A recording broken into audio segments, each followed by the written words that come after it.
تو اللہ تعالی نے شفقت فرماتے ہوئے ان کو تسلی دے دی. تسلی کے الفاظ کیا؟ ارشاد فرما دیا کما کتب علی الذین من قبلکم، جیسے کہ تم سے پہلے والوں پر بھی یہ فرض روزے عائد کر دیے گئے. اب جب بندہ یہ سنتا ہے نا جی کہ یہ روزے پہلی امتوں پر بھی فرض تھے اور یہ اس عبادت کی کنٹینیویشن ہے، تو دل کو تسلی ہو جاتی ہے کہ ناراض ہو کر یہ حکم نہیں دیا بلکہ کسی فائدے کے سبب سے یہ حکم دیا ہے. تو اب دیکھیے حسن کلام کے ساتھ ہی تسلی کی بھی بات کر دی. ایک تو براہ راست محبت کا خطاب فرمایا یا ایھا الذین آمنوا، اور پھر کتب علیکم الصیام کے الفاظ سے حکم سنا دیا، مگر ساتھ ہی تسلی بھی دے دی کہ یہ تم سے پہلے والوں پر بھی فرض تھے، ہم نے تم پر بھی فرض کر دیے گئے. تو گویا یہ اللہ تعالیٰ کی عبادت ہے جو انسانیت پہلے سے کرتی چلی آ رہی ہے. پہلے یہ عبادت اتنی کامل نہیں ہوتی تھی، اس امت کو کامل عبادت ملی. پہلی امتوں کے روزے بڑے سخت ہوتے تھے، نہ دن میں کھا سکتے تھے نہ رات میں کھا پاتے تھے. اس امت کو طلوع صبح صادق سے لے کے غروب آفتاب تک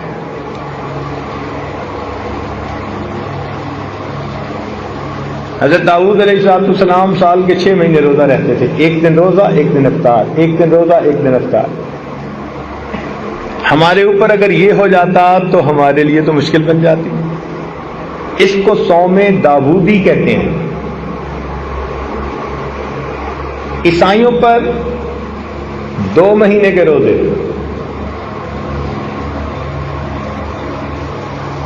یہودیوں پر 40 دن کے روزے. حضرت موسیٰ علیہ السلام کو طور پر گئے تو انہوں نے 40 دن روزے رکھے.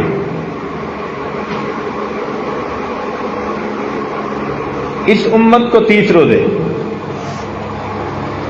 اور مزے کی بات کہ ان 30 روزوں کے بعد جو شوال کے 6 روزے ہیں وہ نفل سنت بنا دیے،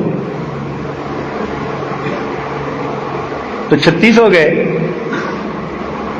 اور فرمایا من جاء بالحسنۃ فلہ عشر امثالھا، جو ایک نیکی لائے گا تو 10 گنا اجر ملے گا. تو 36 روزے رکھے تو 10 سے ضرب دو تو کتنے بن گئے؟ 360. گویا ان روزوں کے ذریعے اللہ نے امت محمدیہ کے مومنوں کو پورا سال روزہ دار رہنے کا ثواب عطا فرمایا. اس کو کہتے ہیں کہ محنت تھوڑی اجر زیادہ. چنانچہ حدیث پاک میں آتا ہے کہ اللہ تعالیٰ نے قوم یہود سے فرمایا کہ تمہاری مثال ان لوگوں کی ہے جو فجر سے لے کے ظہر تک محنت مزدوری کریں اور ان کو اس کی مزدوری مل جائے. فرض کرو ایک کی رات ان کو اجر مل جائے. پھر قوم نصارہ کے بارے میں فرمایا کہ ان کی مثال ایسی کہ ظہر سے لے کے عصر تک محنت کریں، یہ تھوڑا وقت ہوتا ہے، اور ان کو بھی ایک کی رات ثواب مل جائے. اور فرمایا کہ اس امت کی مثال ایسی کہ عصر سے مغرب تک کا وقت تھوڑا ہوتا ہے، اتنی محنت کرو اور اس پر تمہیں 2 کی رات ثواب مل جائے.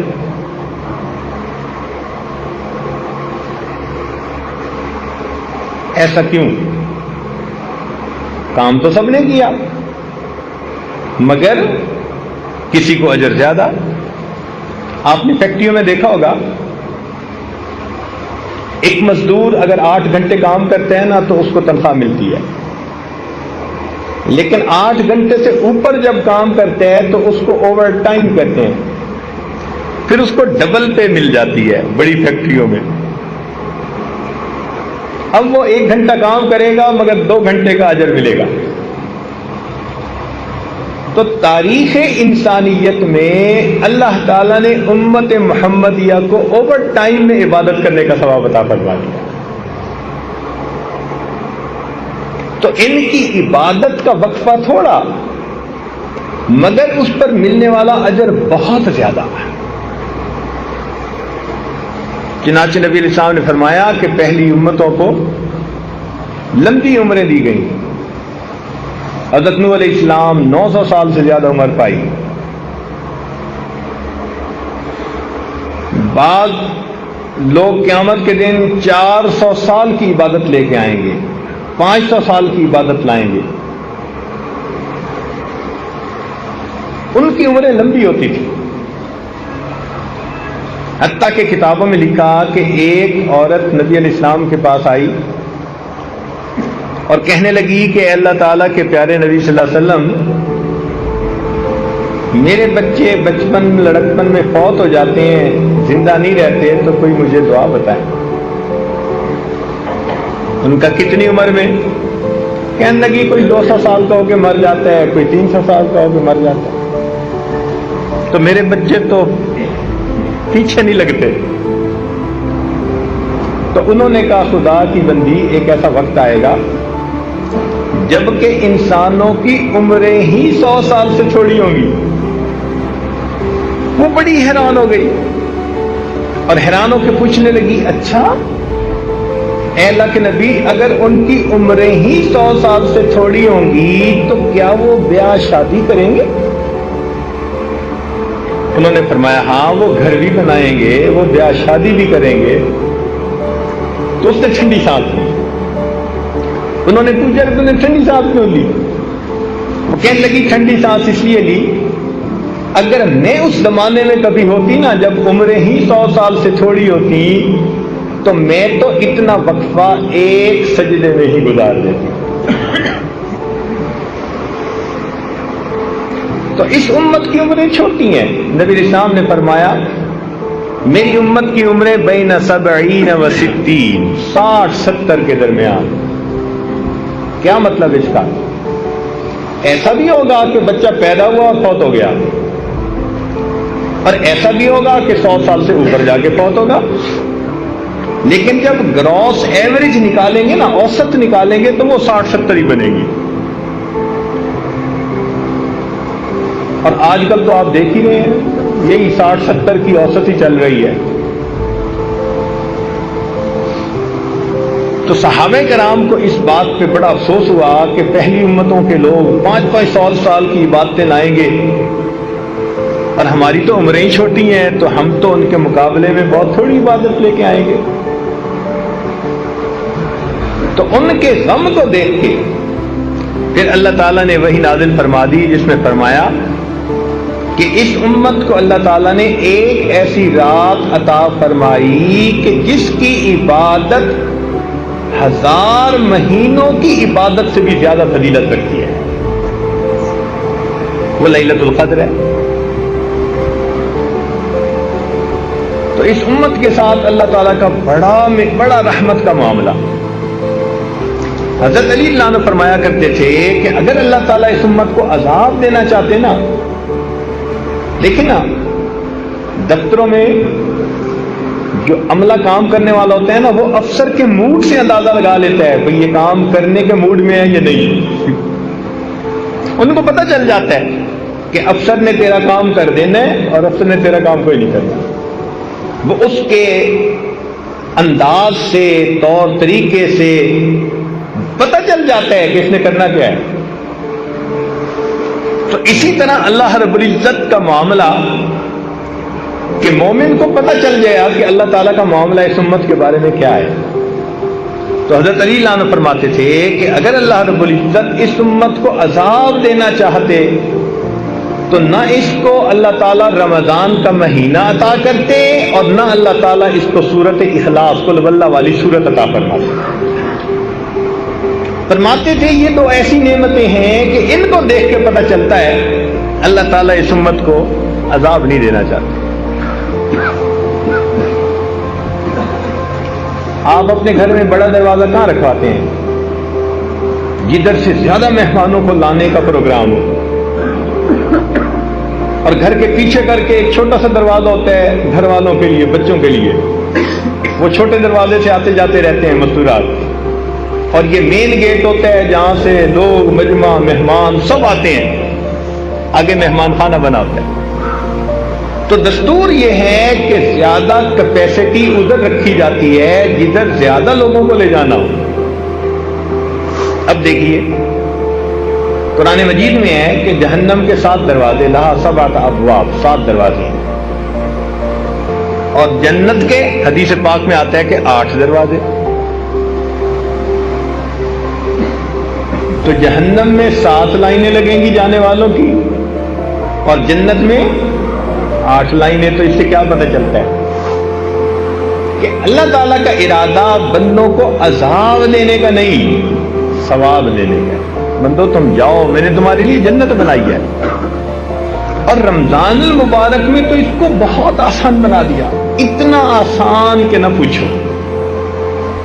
چنانچہ حدیث پاک میں آتا ہے کہ جب رمضان مبارک آتا ہے اللہ تعالیٰ فرشتوں کو حکم دیتے ہیں کہ فرشتوں جاؤ اور جو بڑے بڑے سرکش شیاطین ہیں نا ان سب کو جا کر تم قید کر دو، تاکہ میری امت محمدیہ کے روزے داروں کے روزوں کو خراب نہ کر سکے. جو سرغنے ہوتے ہیں نا شیطان ان سب کو فرشتے باندھ دیتے ہیں. اس کا مطلب ہے کہ اگر رمضان میں بھی ہم نہیں سدھرتے تو پھر ہمارے لیے شتونگڑے ہی کافی ہیں.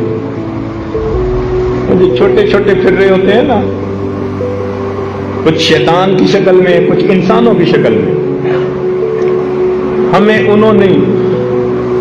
وہ کہتے ہیں کہ شیطان کو کسی نے فارغ بیٹھے دیکھا، اس نے پوچھا او بدبخت تو پکا دشمن، تو فارغ کیسا؟ کہنے لگا اب انسانوں میں سے میرے نمائندے بہت سارے ہو گئے، اب مجھے ضرورت نہیں رہی. تو باقی بگڑا ہوا نفس جو ہوتا ہے نا وہ شیطان سے بھی زیادہ برا. تو دیکھیے کہ اس امت کو اللہ رب العزت نے الحمدللہ کس طرح رحمت فرمائی. اب ذرا غور کیجیے گا، شیطانوں کو اللہ تعالیٰ نے بدوا دیا. یہ تو ایسا ہی ہوا نا کہ اگر لڑائی ہو جائے 2 بندوں کی تو پھر جس سے خود محبت ہوتی ہے وہ پھر دوسرے بندے کو پکڑنے کی کوشش کرتا ہے، اس کو پکڑ لو تاکہ یہ میرے اس پیارے کو کچھ تکلیف نہ پہنچا سکے. تو اللہ رب العزت نے بھی شیاطین کو تو بندوا دیا، چل بھائی تم تو ایک طرف ہو جاؤ. اور پھر امت محمدیہ کے اوپر روزوں کو فرض فرما دیا. اب روزوں کو فرض کرنے کے بعد دیکھو ہوا کیا، حکمت دیکھو. حدیث پاک میں آتا ہے کہ روزہ دار بندہ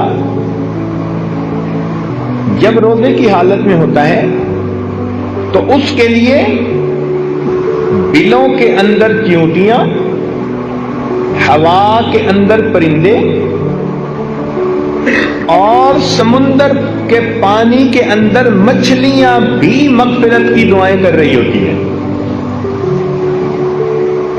اب دیکھو مومن نے روزہ رکھا، اس کے لیے چیونٹیاں بھی دعائیں کر رہی ہیں، پرندے بھی دعائیں کر رہی ہیں، مچھلیاں بھی دعائیں کر رہی ہیں، ساری مخلوق کو دعاؤں میں لگا دیا. واہ میرے مولا، بخشش کے بہانے دیکھیے شیطان کو قید کر دیا اور باقی مخلوق کو دعاؤں پہ لگا دیا. اور اس بندے کو یہ حکم دیا کہ اگر تم کھانے پینے اور بیوی کے میل ملاپ سے دن کے وقت میں طلوع صادق سے لے کے غروب آفتاب تک اگر تم بچو گے، اس کو روزہ کہتے ہیں، تو فرمایا کہ جب افطاری کا وقت ہوگا اس وقت جو بھی دعا مانگو گے ہم تمہاری دعا کو قبول فرما لیں. ایک بلینک چیک دے دیا. اب آپ یوں سوچیں کہ ایک بندے کو 30 چیک دے دیے جائیں اور اس کو کہا جائے کہ بھائی جو اماؤنٹ لکھو گے تمہارے اکاؤنٹ میں ٹرانسفر ہو جائے گی. وہ اگر عقل مند ہوگا تو وہ تو پھر جتنا لکھ سکتا ہے اتنی بڑی اماؤنٹ لکھے گا. کوئی ایسا بندہ ہوگا جو ایسے بلینک چیک کی جمع کرواتا رہے بغیر کچھ لکھے؟ اگر کوئی ایسا کرے گا تو اس کو سب بے وقوف کہیں گے. اب اللہ تعالیٰ نے ہمیں 30 دن جو رمضان کے دیے تو 30 دن افطاری کے وقت میں ہمارا ایک چیک اللہ کے ہاں جمع ہوتا ہے اور اس چیک کے اوپر نیکیوں کی اماؤنٹ ہم لکھتے ہیں. ہم نے دیکھا نا کمپنی کا بڑا ڈائریکٹر ہوتا ہے کہیں سفر پہ جانے لگتا ہے تو اپنے جنرل مینیجر کو چیک بک ہی دے کے چلا جاتا ہے. کہتے ہیں یہ چیک بک ہے اگر ضرورت پڑے تو پھر بینک سے تم پیسے لے لینا. یوں سمجھیے کہ اللہ رب العزت نے امت محمدیہ کے روزے داروں کو 30 چیک عطا فرما دیے. میرے بندو لکھو تم جو کہتے ہو. دیکھیں نا ہم اپنے گھر کسی مزدور کو لے کے آئیں, بات ذرا سمجھنے کی کوشش فرمائیں, اور وہ 8-7 گھنٹے کام کرے تو ہمارے اندر تھوڑی سی بھی خیر ہے نا, اگر تھوڑی سی بھی, ہمارا دل نہیں چاہے گا کہ ہم اس کو بغیر مزدوری دیے خالی جھڑک کے واپس بھیج دیں. حالانکہ ہمارے اندر حسد ہے, بغض ہے, کینہ ہے, تکبر ہے, کنجوسی ہے, 100 طرح کی بیماری ہیں. ہمارے وسائل بھی محدود ہیں. لیکن اگر الیکٹریشین کو لائے اور اس نے کام کیا تو ہم کہیں گے یار اگلے نے 8-7 گھنٹے کام کیا, اس کو دے کے بھیجو. 150 تو دے کے ہی بھیجیں گے. اور جو زیادہ امیر لوگ ہوں گے وہ پھر 150 طے نہیں کرتے. وہ کہتے ہیں بھئی تم کام کر دو پھر ہم تمہیں انعام دے دیں گے. وہ 150 نہیں دیتے, وہ پھر کام کو دیکھ کے خوش ہو کے وہ 500 دیں گے یا 1000 دیں گے. اللہ رب العزت نے بھی یہی معاملہ کیا کہ میرے بندو روزہ تو آپ رکھو گے لیکن روزے کا اجر میں طے نہیں کرتا, میں تمہیں چیک بک دے دیتا ہوں. اب افطاری کے وقت جتنا تم چاہو مانگو گے میں پروردگار تمہاری دعا کو قبول کر لوں گا. یہ روزہ وہ مزدوری ہے کہ جس کی مزدوری منہ مانگی ملتی ہے بندے کو. اس لیے حدیث پاک میں آتا ہے افطاری کے وقت دعا قبول. حدیث پاک میں آتا ہے للصائم فرحتان, روزہ دار کے لیے 2 خوشیاں. فرحت عند الافطار, جب روزہ افطار کرتا ہے اس کو اللہ خوشی دیتے ہیں, اتنا دیتے ہیں کہ اس کا دل خوش ہو جاتا ہے. اب یہ مانگنا تو ہمارے اپنے اختیار میں ہے جتنا مانگے. اچھا let me put it in an other way, میں اسی بات کو اور انداز سے بات کرتا ہوں. اگر کوئی ولی آپ لوگوں کو بتائے بڑا قبولیت دعا کا وقت ہے, مانگو دعا قبول ہوگی, تو آپ کیسے مانگیں گے؟ 1 سیکنڈ بھی ضائع نہیں کریں گے, رو رو کے اپنے سارے مسئلے اللہ کے سامنے بیان کریں گے, مشکلات, پریشانیاں, اور کہیں گے اللہ بس میری یہ زندگی کو سنوار دیجیے. اب سوچئے اگر ایک ولی کے بتانے پر آپ اتنے شوق ذوق سے دعائیں مانگتے ہیں تو یہاں تو ولیوں کے سردار, انبیاء کے سردار, ملائکہ کے سردار, اللہ رب العزت کے پیارے محبوب صلی اللہ علیہ وسلم وہ فرما رہے ہیں کہ روزہ دار آدمی افطار کے وقت جو دعا مانگتا ہے اللہ تعالیٰ اس کی دعا کو قبول فرماتے ہیں. اور ہمیں کیا چاہیے؟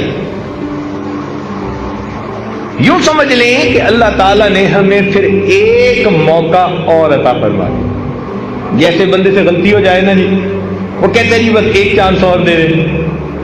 بس یوں سمجھ لیں کہ اللہ تعالیٰ نے ہم پر رحمت فرمائی ہمیں اپنی زندگی میں اپنی گناہوں کو بخشوانے کا ایک چانس اور عطا فرمائے. اب دیکھیے، شیطان کو قید کر دیا، چیونٹیاں، پرندے، مچھلیاں سب کو بندے کی دعاؤں پہ لگا دیا، بندے کو بتا دیا تم جو مانگو گے تمہاری دعا قبول کر لیں گے. اس سے کیا پتہ چلتا ہے کہ اللہ تعالیٰ کا ارادہ خیر کا ہے، وہ بخشنے کے بہانے بنا رہے ہیں. اب اتنا کچھ کرنے کے باوجود بھی اگر کوئی نہ مانگے تو پھر غصہ آتا ہے کہ نہیں آتا؟ کیوں جی؟ جب اتنا کسی کو موقع دیا جائے اور وہ پھر بھی غفلت کا اظہار کرے تو پھر غصہ بھی بڑا آتا ہے. اب ذرا میری ایک بات کو توجہ سے سننا، میں بات مکمل کرنے لگا ہوں. ماں کے اندر اللہ نے شفقت رکھی ہوتی ہے، محبت رکھی ہوتی ہے. بچے بدتمیزی کر لیں، بے ادبی کر لیں، ماں کا دل دکھا دیں، ماں پریشان ہو جائے گی، رو لے گی، بد دعا نہیں دے گی. بیٹے کو بد دعا کبھی نہیں دے گی. کیوں؟ اس محبت کی وجہ سے، اس محبت کی وجہ سے جو ماں کے دل میں ہے. اس کا دل ہی نہیں چاہتا کہ وہ بد دعا دے. اور اگر کوئی اس کے سامنے اس کے بچے کو بد دعا دے تو ماں سن کے برداشت نہیں کرے گی، خود ناراض ہے، خود خفا ہے، مگر بچے کی بد دعا برداشت نہیں کر سکے گی. کہے گی آپ نے میرے بیٹے کو بد دعا دی ہی کیوں؟ کیا ایسے ہی دستور ہے نا؟ اگر ایسا دستور ہے تو ذرا توجہ سے سنیے. حدیث پاک میں آتا ہے کہ نبی علیہ الصلوۃ والسلام ممبر سے نیچے تشریف لا رہے تھے، آپ نے آمین کہی. میں پوری حدیث پاک کا تھوڑا سا حصہ جو مضمون سے متعلق ہے وہ عرض کر رہا ہوں. صحابہ کرام نے پوچھا اے اللہ کے نبی آج آپ نے یہ کیا فرمایا؟ تو فرمایا جب میں نے قدم رکھا تو جبرائیل امین میرے پاس آئے اور انہوں نے بد دعا دی، باعودہ، برباد ہو جائے وہ شخص جس نے رمضان کا مہینہ پایا اور اپنی بخشش نہ کروائی. اب یہ بد دعا کس نے دی؟ جبریل علیہ السلام نے. اور یہ بھی ذہن میں رکھیں کہ فرشتے کوئی کام خود نہیں کرتے. قرآن مجید میں ہے لا یعصون اللہ ما امرہم ویفعلون ما یؤمرون. کوئی کام خود نہیں کرتے، وہی کرتے ہیں جو پروردگار کا حکم ہوتا ہے. اس کا مطلب ہے کہ جبریل علیہ السلام آئے نہیں، بھیجے گئے تھے اللہ تعالی کی طرف سے. انہوں نے آ کر یہ بد دعا دی، برباد ہو جائے وہ شخص جس نے رمضان کا مہینہ پایا اور اس نے اپنی بخشش نہ کروائی. اب اس بد دعا کو سن کے نبی علیہ السلام کو امت کے اوپر کتنی شفقت تھی. رات کو سجدے میں اتنا روتے تھے، غار میں روتے تھے، دعائیں مانگتے تھے، اتنی امت کے اوپر شفقت تھی، رحمت تھی. تو اگر آپ بد دعا سنتے تو آپ تو سن کے تو فوراً کہتے کہ جبرائیل بد دعا میری امت کے لیے کیوں کر رہے ہو؟ مگر نہیں. حدیث پاک میں آتا ہے کہ جبرائیل علیہ السلام نے بد دعا دی اور نبی علیہ السلام نے فرمایا آمین. اب ذرا سمجھیے گا کہ اتنا تو رمضان میں غافل بندہ غفلت کا ارتکاب کرتا ہے کہ اللہ تعالیٰ نے بخشش کی انتہا کر دی. میرے بندے میں شیطانوں کو بدوا رہا ہوں، میں تمہارے لیے پرندوں کو مچھلیوں کو دعاؤں پہ لگا رہا ہوں اور میں تمہیں اختیار دے رہا ہوں، جو روزہ رکھ کے مانگو گے میں تمہیں دوں گا. پھر بھی اگر تم میری طرف متوجہ نہیں ہوتے تو اس کا مطلب ہے تم بدبخت ہو پرلے درجے کے. پھر تمہاری بدبختی میں کوئی شک نہیں. اب جبرائیل علیہ السلام نے آ کے کہہ دیا برباد ہو جائے وہ شخص جس نے رمضان کا مہینہ پایا اور اپنی مغفرت نہ کروائی. اور اللہ کے محبوب صلی اللہ علیہ وسلم نے آمین کہہ کر اس پر سٹیمپ کر دی, مہر لگا.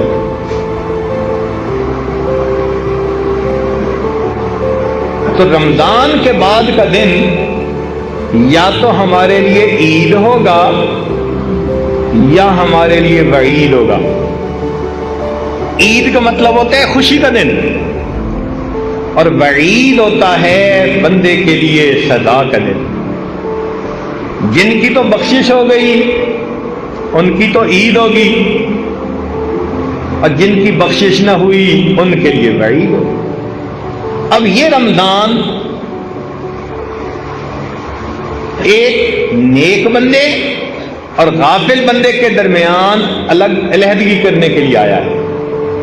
کچھ وہ ہیں جو اس مہینے میں زندگی کو بدلیں گے, حقوق العباد پورے کریں گے, حقوق اللہ پورے کریں گے, پچھلے گناہوں کی معافی مانگیں گے, زندگی کے رخ کو بدل لیں گے. یہ ہوں گے جو اللہ کی رحمتوں سے حصہ پانے والے ہوں گے. اور کچھ ایسے بھی ہوں گے کہ جو زندگی کی روٹین تھی وہ وہی رکھیں گے, اللہ تعالیٰ کا محتاج نہیں کسی کے. ایسے لوگ اپنی پیشانی پہ بدبختی کی مہر لگوا دیں, اپنے جہنم میں جانے کا راستہ ہموار کر دیں. لہذا رمضان مبارک کے اس مہینے میں ہمیں اپنی زندگی کے بارے میں فکر مند ہونا چاہیے. اللہ رب العزت جب کام کرنے پہ آمادہ ہیں, بخشش پہ آمادہ ہیں, تو ہمیں اپنی بخشش کروانی چاہیے. اہتمام سے روزہ رکھیں اور اس کے آداب اور شرائط کو پورا کرنے کی کوشش کریں, عبادت کریں اور اپنے اللہ سے خوب مانگیں. یہ مانگنے کا مہینہ, بخشش کا مہینہ, اللہ تعالیٰ کی طرف سے عطا کا مہینہ ہے. آپ نے دیکھا ہوگا کہ دنیا میں سیل لگ جاتی ہے, جوتوں کی سیل, کپڑے کی سیل, فلاں چیز کی سیل.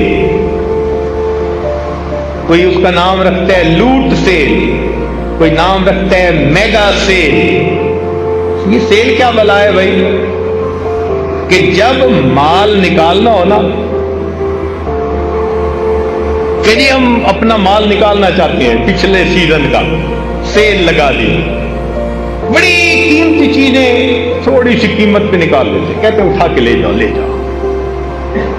قرآن و حدیث کا مطالعہ کیا جائے تو محترم جماعت یوں محسوس ہوتا ہے اللہ رب العزت رمضان المبارک میں جنت کی سیل لگا دیتے ہیں. میرے بندو, تم میں سے جو چاہتا ہے جہنم سے بچنا اور جنت میں الاٹمنٹ کروانا, اس کے لیے کام آسان کر آؤ ہمارے در سے پاتے جاؤ پاتے. اب اس وقت میں بھی ہم اگر اللہ تعالیٰ سے یہ نعمت نہ پا سکیں تو یہ تو ہماری اپنی کم قسمتی ہوگی. اس لیے وقت کی اہمیت کا اندازہ لگائیے. کتنے لوگ تھے جو پچھلے رمضان میں زندہ تھے, آج وہ یہاں موجود نہیں, اور کتنے جو اس رمضان میں ہوں گے آئندہ رمضان میں نہیں ہوں گے. کیا پتہ ہماری زندگی کا آخری رمضان ہو. اس میں ڈٹ کے محنت کر لیجئے, اپنے رب کو منا لیجئے, اپنے گناہوں کو بخشوا لیجئے. دفتروں میں ہم نے دیکھا کہ جب افسر اچھے موڈ میں ہوتے ہیں نا تو پھر کلرک بادشاہ ایک فائل نکلوانے کے بجائے 10 فائلیں نکلوا لیتے ہیں, کہتے ہیں جی آج افسر ذرا خوش نظر آتا ہے. تو مالک الملک رمضان المبارک میں اس مہینے میں اپنے بندوں سے خوش ہوتے ہیں, روزہ دار بندوں سے بہت خوش ہوتے ہیں.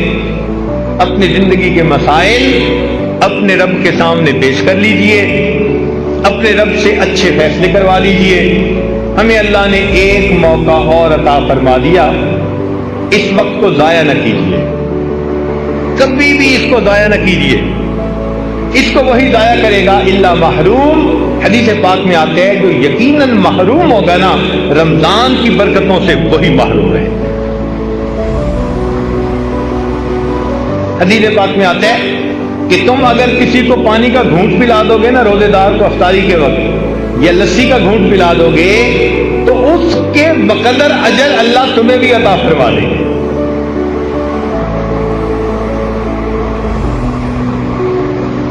کتنی اللہ رب العزت کی رحمت اور بخشش ہے. یہ دھلنے کا مہینہ ایک ایک لمحے میں وہ برکتیں اللہ تعالی کی طرف سے اترتی ہیں. اگر کوئی دل کو قبول کرنے والا بنائے تو ایک ایک لمحے میں وہ اللہ کا ولی بن سکتا ہے. رمضان کا ایک لمحہ بندے کو ولی بنا دینے کے لیے کافی ہے. اللہ کی طرف رجوع کر لیجئے. کئی دفعہ ہم نے لاک لگائے ہوتے ہیں نا دروازے کو.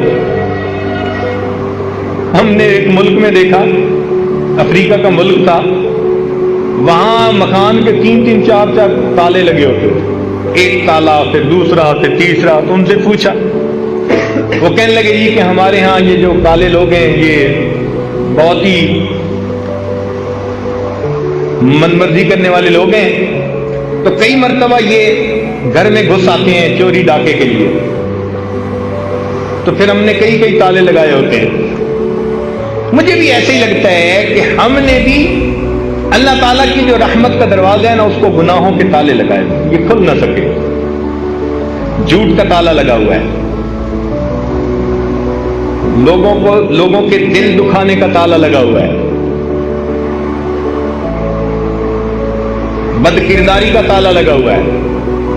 حدیث پاک میں آتا ہے کہ چند بندوں کی اللہ تعالی لیلۃ القدر میں بھی مغفرت نہیں کرتے. لیلۃ القدر میں بھی ان کی مغفرت نہیں ہوتی. ان میں سے فرمایا ایک جو دل میں دوسروں کے خلاف بغض رکھنے والوں, کینہ رکھنے والوں. اب اگر آپ سوچیں آج سینے کینے سے بھرے پڑے, بھائی کے بارے میں کینہ. کینے کا کیا مطلب؟ پنجابی میں کہتے ہیں وٹ رکھنا.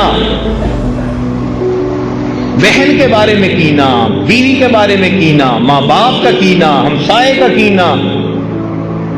کتنے لوگ ہیں جن کا کینہ ہمارے سینے میں موجود ہے. کیسے مغفرت ہوگی ہماری؟